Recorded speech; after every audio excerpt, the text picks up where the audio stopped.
Apa jadinya jika seorang asasin atau pembunuh bayaran mengalami pergolakan batin yang akhirnya memutuskan untuk melindungi korbannya, sehingga hal itu membahayakan hidupnya sendiri. Itulah sepenggal cerita dari film Accompaniment, sehingga tanpa banyak babau babi bucrat-recrot. Yuk langsung simak saja intronya Mang Poang. Duitna geus biasa, teboga kabogo geus biasa, teu make calana geus biasa, bogo karanata eta luar biasa.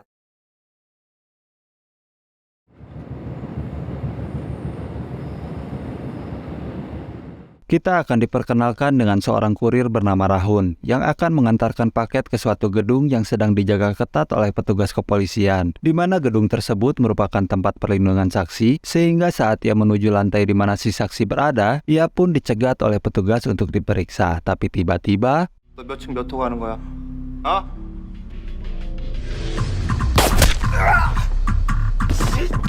ternyata Rahun ini adalah seorang assassin profesional, terlihat dari aksi epiknya saat membantai para petugas dan targetnya yang merupakan saksi dalam perlindungan kepolisian.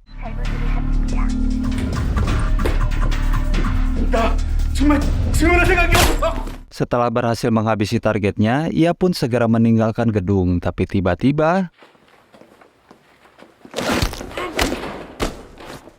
tak diduga Rahun pun harus meregang nyawa oleh rekan kerjanya sendiri, di mana sebelum Rahun dihabisi, ia berpesan untuk memberikan uang yang ditabungnya kepada keluarganya, dan rekannya itu bernama Hyongdu, yang mendapatkan tugas untuk menghabisi Rahun usai ia menyelesaikan tugasnya.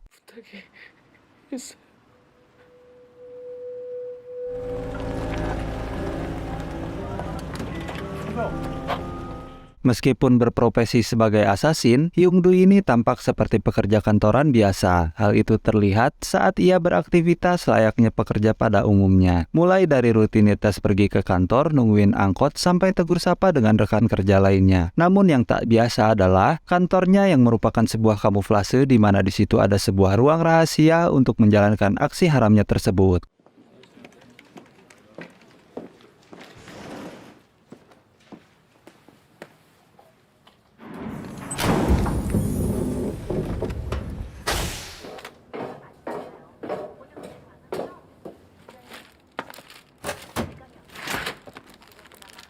양 주인님, 작업할 때 장갑 좀 끼시라고요. 장갑 끼시라니까. Sementara itu, detektif Joe yang menyelidiki pembunuhan tersebut pun terheran-heran melihat keahlian seorang bocil yang ikut wajib militer saja belum pernah, sehingga ia menduga pelakunya masih di bawah umur dan tidak memiliki catatan di kepolisian. 전과도 없을 거고 지문도. Bingung dengan apa yang harus Hyungdu lakukan dengan wasiat dari Rahun, kemudian ia pun menemui seseorang bernama Ji-hun yang merupakan orang yang telah merekrutnya dulu dan kini telah pensiun. Di situ Hyungdu pun diperingatkan agar tetap berhati-hati dan selalu mematuhi semua perintah agensinya, karena jika tidak, nyawalah taruhannya. 회선 말이다. 돌아올라 하니까네 밉고 딴 생각하지 말고 무조건 버티래. Ji-hun sendiri adalah salah satu asasin senior berdarah dingin yang selalu menjalankan perintah tanpa pandang bulu. Mau itu korbannya salah kek, mau korbannya bener kek, yang penting Ji-hun bisa menjalankan misi sesuai perintah yang telah digariskan. 맞는 것 같다. Hyungdu yang telah memantapkan pilihan hatinya pada resiko kematian pun akhirnya pergi menemui keluarga si Rahun, di mana sempat terjadi ketegangan antara ia dan teman dari adiknya Rahun yang menjawab ketus saat ditanya. 동생 맞지? 어머니 계시니? 엄마 죽었는데요. 어?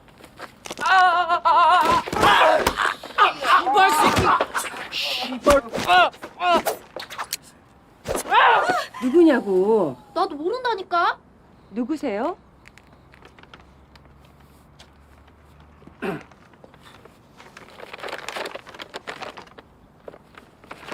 Hyungdu pun kemudian memperkenalkan dirinya lalu menyerahkan uang tabungan Rahun yang kemudian bisa kita ketahui bahwa ternyata ibunya Rahun adalah mantan penyanyi yang ia idolakan sejak kecil, di mana penyanyi yang bernama Yumi ini lagu-lagunya telah menemaninya sejak kecil.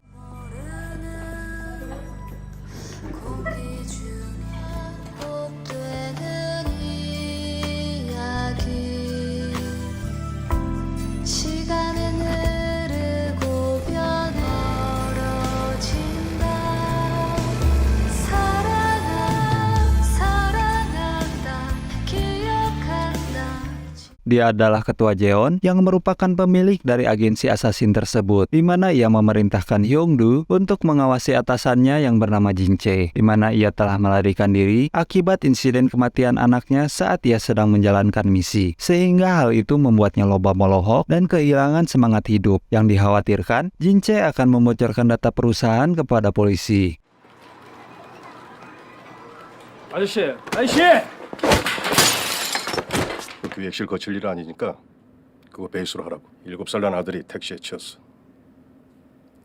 이쁘게 생겼네. 형수님 닮았나 봐요. 머리 적은 거 보니까. 알아보니까 그 택시기사도 실종된 거야. Hyungdu pun mulai mengawasi gerak-gerik Jin Chae, di mana perhatiannya sempat teralihkan oleh poster jadul Yumi, sehingga Jin Chae sempat lolos dari pengawasannya. Namun sebagai seseorang yang jauh lebih berpengalaman, Jin Chae pun menyadari bahwa ia sedang diawasi, sehingga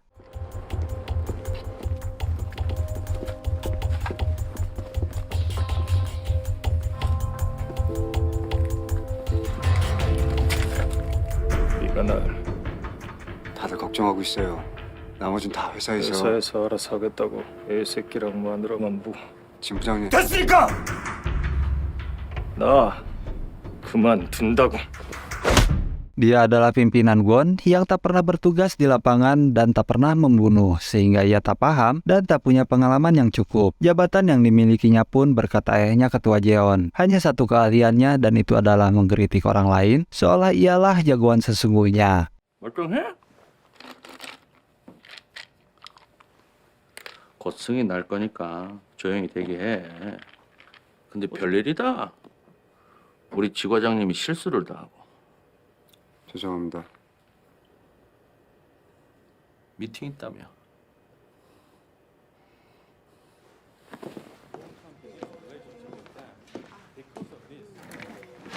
Saat itulah Hyungdu mendapatkan telepon yang membuatnya mengunjungi suatu tempat, di mana kita akan dikejutkan bahwa ternyata Rahun masih hidup, di mana Hyungdu kemudian mempertemukan Rahun dengan keluarganya pada saat makan malam di sebuah kedai. 마음에 안 들었어요? 아니, 그냥 넌 알바였으니까. 죄송했어요, 저번엔. 괜히 걱정되고 답답해서. 흔히 사고 부분은 회사에서도 죄송하게 생각하고 있습니다. 보험 처리는 됐대요? 이런 적 없었거든요. 모이면 맨날 싸우기나 하지. 고마워요. Diketahui bahwa Yumi melahirkan Rahun pada usia 18 tahun, di mana ia sempat ingin menyerah dan menelantarkan anaknya. Karena tak ingin mengulangi kesalahan untuk kesekian kalinya, ia pun membesarkan Rahun dan berhenti dari profesinya. Dan saat itu juga, Hyungdu menerima tugas dari pimpinan Gwon untuk menghabisi Jin Chae. 어떻게 결정이 된 건지 궁금해서. 위에서 정식 승인 난 거야. 지과장 술 마셨어? 지금 전화 통화하는 것도 찝찝해 죽겠는데. 너 왜 이러는 거야? 진짜 짜증나게.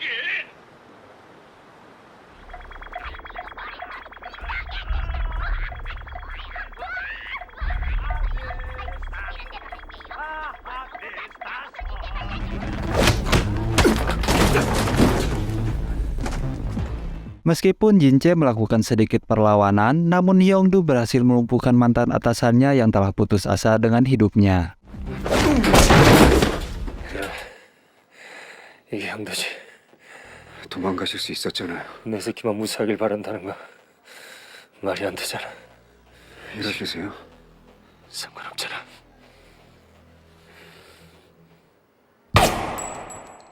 Dengan begitu, Hyungdu pun mendapatkan promosi kenaikan jabatan atas prestasi gemilangnya, di mana seluruh karyawan kantornya pun turut merayakannya pada acara hiking. 감사합니다.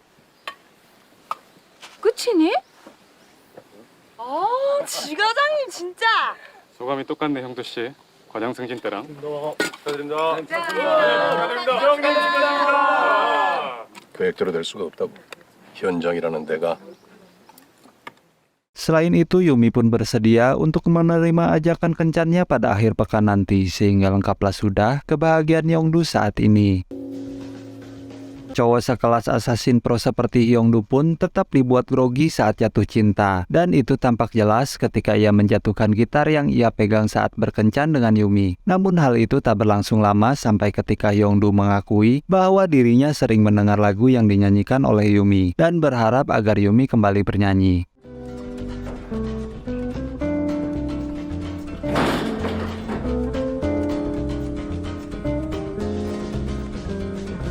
예전에 많이 들었어요.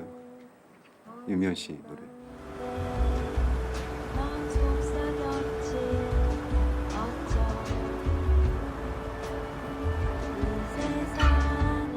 Detektif Jo yang sedang mencari tersangka pun tak sengaja melihat Hyungdu yang sedang mengantarkan Yumi pulang. Ia yang yakin pernah melihat Hyungdu di TKP pun bergegas menghampirinya untuk mendapatkan data diri dari SIM milik Hyungdu dengan alasan telah mengemudi dalam keadaan mabuk. 면허증 좀 보여주세요. 안 나는데요. 뭐 하시는 분이세요? 됐죠 이제.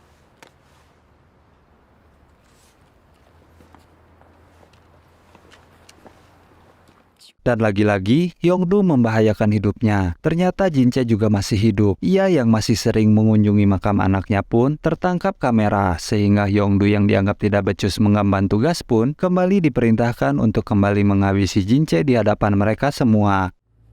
일을 하는 걸로 했으면 했어야지.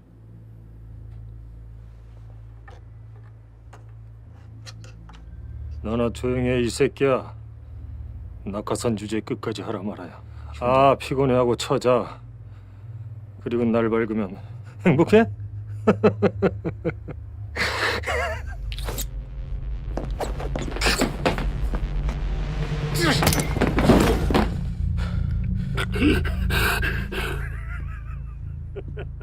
자, Di saat yang bersamaan, Detektif Jo datang ke kantor Hyungdu, di mana Hyungdu yang baru selesai menghabisi nyawa atasannya sendiri pun terpaksa mengajak berkeliling di kantornya demi menghilangkan kecurigaan dari pihak kepolisian.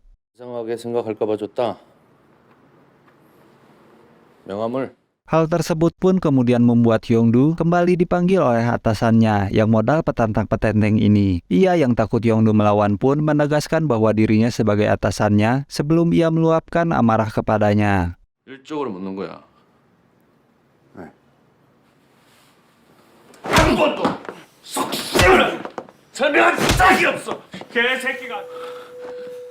Akibatnya, di saat rekan timnya yang sedang melaksanakan tugas, Hyungdu malah pergi menemui Yumi untuk melepaskan keresahannya. Di mana Yumi yang mampu mencairkan suasana pun kemudian ditawarkan untuk mengelola kafe, tempat di mana mereka pertama kali berkencan.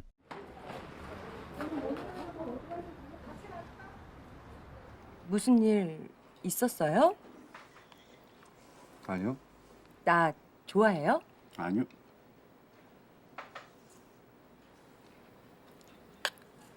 농담이에요. 커피라도 한 잔 타드릴까요? 네, 주세요. 그 카페 해볼래요? 두고 가려고? 형도 씨가 계약 조건에 넣었대.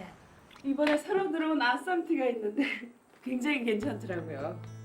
Di lain tempat, Detektif Jo yang masih belum menyerah pun terus menyelidiki perusahaan tempat di mana Hyungdu bekerja. Sementara Ketua Jeon yang sudah mengetahui bahwa Hyungdu tidak menjalankan tugasnya dengan baik, maka ia pun menugaskan 2 orang untuk membunuhnya.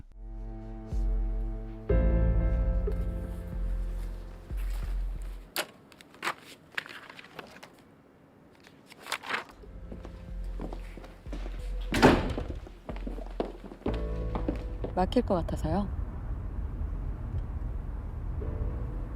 막혀도 그쪽으로 가지. 네? 그쪽으로 가.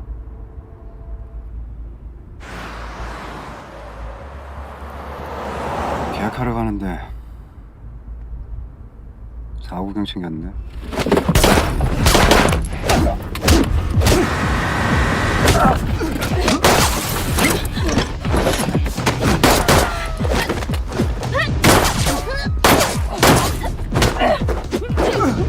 여자 걱정 안 돼요?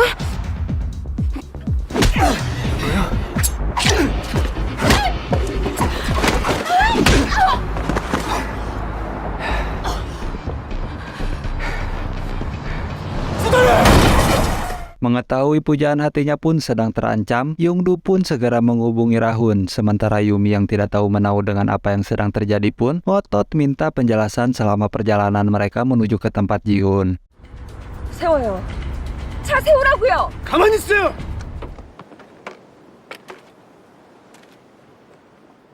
제발 말 좀. 정말 알고 싶어요? 영업 2부는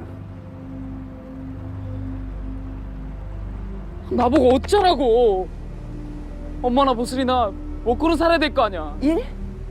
공장에서 먼지 마시고 콜록된 엄마 보고 내가 Meski sudah dinasehati agar kembali ke jalan yang lurus, Yongdu tetap kekeh dengan keputusannya, yaitu hidup bersama pujaan hatinya dengan menjalankan sebuah kafe. Untuk itu, ia pun kembali ke kota untuk mengambil uang simpanannya. 그 돈으로 뭐 할 낀데?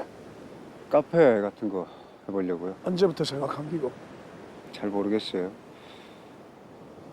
아무것도 없다. 훈이 다친 거 교통사고 아니죠?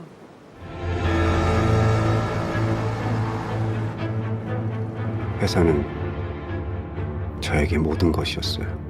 회사를 위한 시간, 그 이상도 이하도 아니었어요. 누를 끼치고 싶진 않았어요.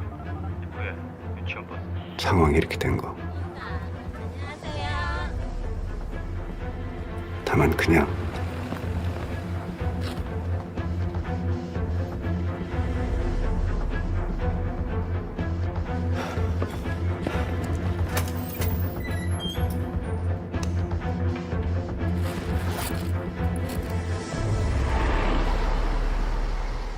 Tak disangka, sang senior ternyata mengkhianatinya, di mana saat ia kembali, ternyata para asasin sudah menunggunya. Mereka tak sudi jika Yongdu yang memiliki prestasi gemilang dan sangat menguntungkan perusahaan ini keluar. Meskipun sudah memohon agar Yumi dan keluarganya dilepaskan, namun si pemimpin tetap kekeh ingin menghabisi mereka semua. Dan tiba-tiba...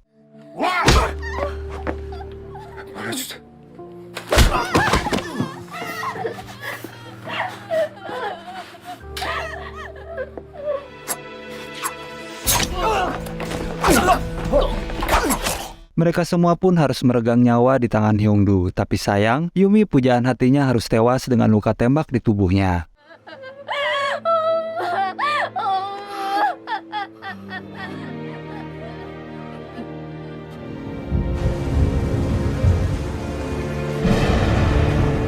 Tak ingin larut dalam kesedihan, ia pun memutuskan untuk membalaskan dendam dengan menghancurkan perusahaan tempat di mana ia bekerja.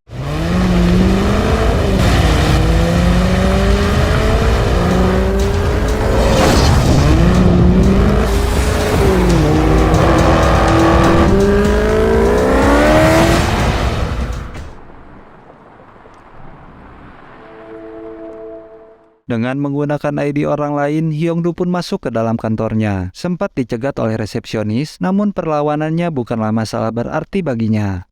부장님.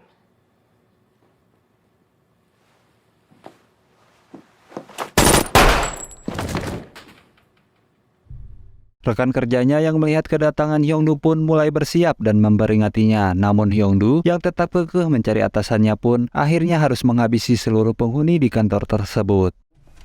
대표님 여기 안 계십니다.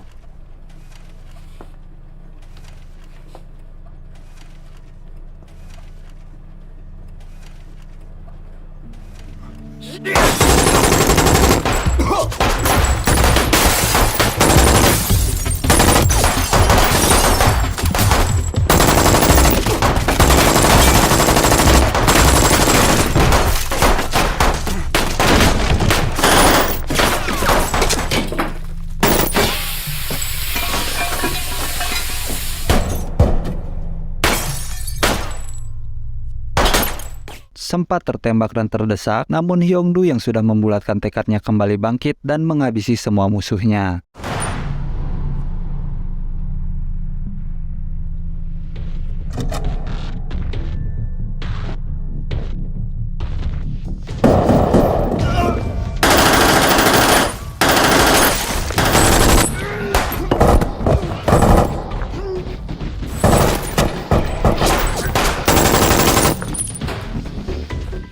Di ruangan penyimpanan, Hyungdu sempat dinasihati seorang wanita tua, tapi tiba-tiba 이해를 못한다는 게 아니라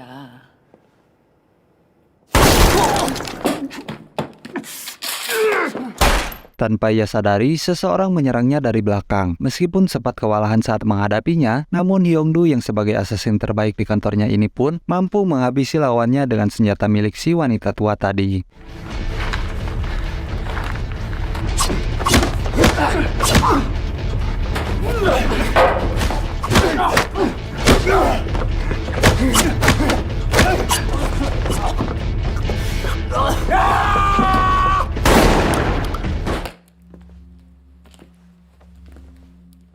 Sampai akhirnya Hyungdu bertemu dengan sang ketua, di mana di situ dia mengutarakan keinginannya untuk keluar. Sang ketua yang tidak mengizinkannya pun meminta anak buahnya untuk menghabisi Hyungdu.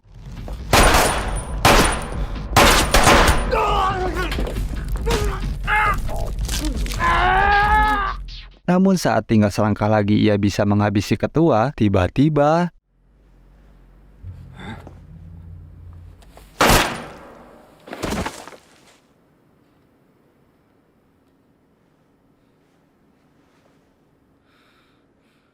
ketua pun harus tewas di tangan Rahun. Yang saat Hyungdu meminta agar Rahun segera pergi dari sana, tiba-tiba datanglah si pemimpin yang segera menembak mereka berdua. Karena kesal dengan Hyungdu yang telah menghancurkan perusahaan ayahnya. Dan dengan sisa tenaganya, Hyungdu pun segera menghabisi si pemimpin dengan melemparkannya keluar gedung.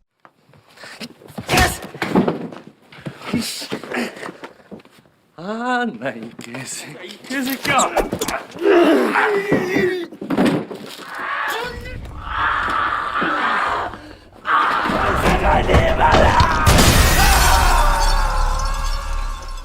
Pada akhirnya, Hyungdu meminta agar Rahun tetap hidup dan menjalani kehidupan dengan baik bersama adiknya. Ia meminta agar jangan sekali-kali kembali lagi ke dunia gelap. Kemudian ia berjalan keluar, menyerahkan dirinya ke polisi sambil mengenang masa lalunya.